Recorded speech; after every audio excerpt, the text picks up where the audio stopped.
Hey everyone, and welcome back to Gardening with Ben.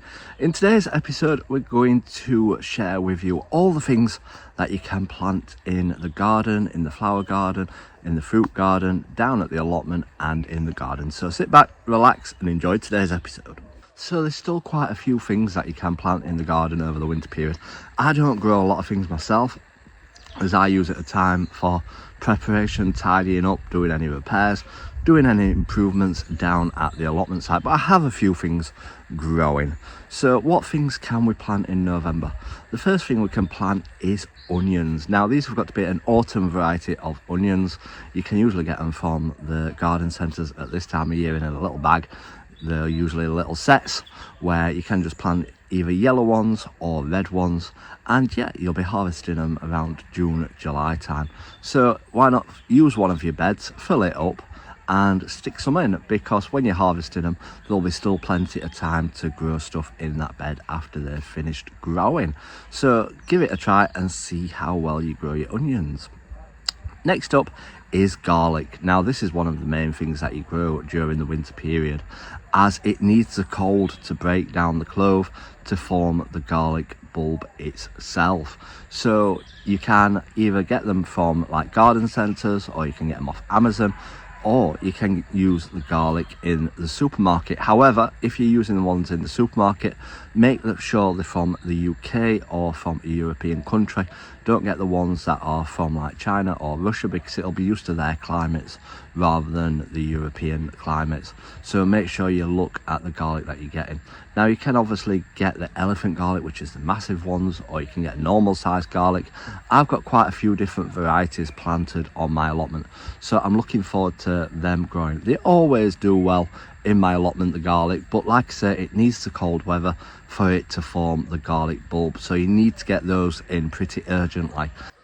So you need to get these planted before the bad weather does set in. Next up is broad beans.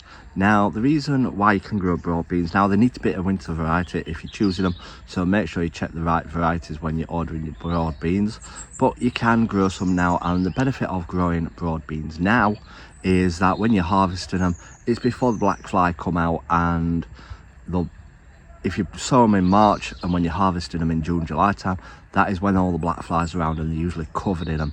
It doesn't usually harm the broad beans itself, but it's absolutely horrible seeing them all covered in black fly. But if you grow them now, they'll be ready to harvest before the black fly appear. So if you're wanting some early broad beans, now is the time to sow them. You can either sow them in the ground or sow them in pots and then plant them out, as obviously sowing them in the ground, the rats and the squirrels and the mice will be around, and that will be food for them. There's not much food for them around at the moment, so just make sure you protect them when you do plant them. The same goes for peas. You can grow a variety now ready for harvesting early springtime. Now that's a meteor variety of peas that you can grow. Again, watch out for the rats and the mice, because they will like to eat them. Next up is asparagus. If you're wanting to grow some asparagus, again, that's expensive to buy in the supermarket, so you can buy crowns now and you can plant them in the ground. Get them mulched, get them planted, and then you'll be harvesting them in a few years time. They usually take a while to get going, but once they get going, then you'll be inundated with lots of asparagus. Next up is spring onion, hence where it gets its name from. If you sow some now, you'll be harvesting it early springtime, ready for them salads. So if you want to fill a space in, plant some spring onion and get it growing. Now I usually grow these in clumps. I don't grow them in rows. They grow better in a clump. Then you can just harvest them in a clump, a bit like what you see in a supermarket when you see them in the clumps together. So yeah, grow them in a little clump and see how well you get on. So what can we grow in the fruit garden at this time of year? Now is the perfect time to be planting fruit. You don't plant fruit in the summer, you plant it in the winter time, as it is dormant. It concentrates on growing its roots rather than it growing the fruit. So now is the perfect time to be planting them fruit items that you want to grow in your garden. So we can be planting blackberries. As you know, I've got thornless blackberry, game changer, absolute game changer. The whips on them have grown massive. They're thornless, they don't hurt you when you're pulling off all the blackberries, and the blackberries are massive on them. They taste absolutely delicious. So if you're wanting to grow blackberries, I recommend growing thornless blackberries. Next up is raspberries. Obviously you can grow autumn varieties, you can grow summer varieties, so why not bulk up, get both of them and get them both growing, but obviously grow them in separate places so you know which variety they are, because each one requires different pruning, so you don't want to get them muddled up. So why not try extending your season, getting some harvesting in summer and then some harvesting in autumn as well. Next up is strawberries. I've talked about my strawberries. I planted 200 plants the other month, so fingers crossed I get absolutely loads of strawberries. Strawberry plants will be sending out all the baby runners, so if they've got babies on them, pot them up and get them growing and then plant them out, or you can just stick them in some soil connected to the runner. Once they've taken root, snip them off, snip like that umbilical cord like what you would for a baby, snip it off and it will get rooted and get growing. So yeah, now is the perfect time to be growing those strawberries, and you can never have enough strawberries, trust me. However many plants I've got, I will still eat them all. Next up is rhubarb. Now is the time to be planting your rhubarb crowns, a bit like an asparagus crown. It's a rhubarb crown.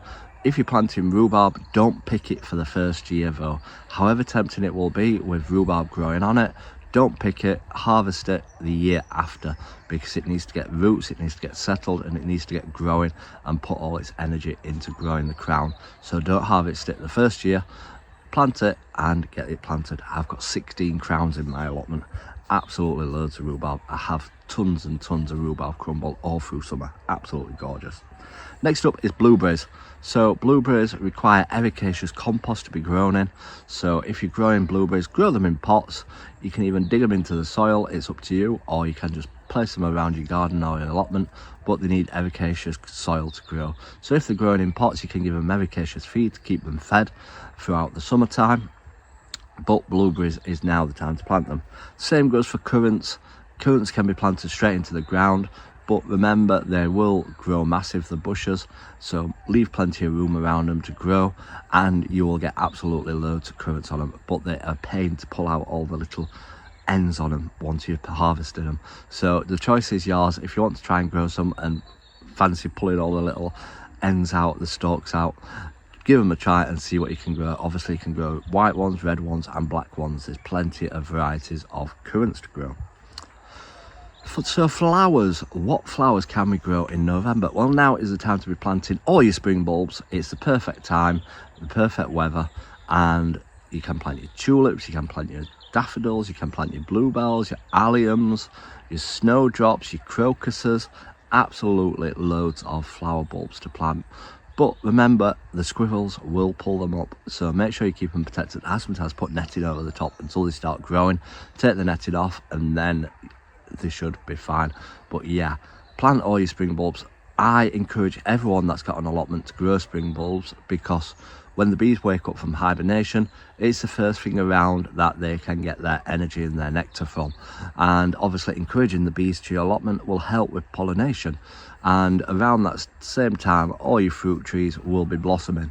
So getting the more bees to your allotment, the more fruit you will get, so it works in your favour. So I encourage everyone to grow spring bulbs on their allotment. Next up is roses. If you're wanting to grow some roses, again, now is the perfect time to be growing them. They're dormant, so they're concentrating on growing the roots and getting planted and getting growing, and hopefully next year or the year after you will get some beautiful roses growing on them. I might plant some more roses this year, who knows, but I'll have to have a look and see what's around. And finally is pansies. Now I grew a load of pansies from seed, which you'll have seen in my weekly tour video. Now obviously it's too late to grow them from seed, but you can get them from garden centres to plant, and you can plant loads of pansies around, and they will give you colour all the way through winter into springtime and keep your garden looking absolutely gorgeous. So that is everything that you can grow in your allotment in November or in the garden. There's plenty of things to do. Let me know in the comments if you're going to try and grow any of these things. I've obviously got quite a few things growing, which you'll see in my weekly tour video. If you've not had a look, go and have a look at my weekly tour video and you'll see how many things I've got growing. So yeah, until next time everyone, remember, keep smiling, keep shining and keep gardening with Ben, everyone.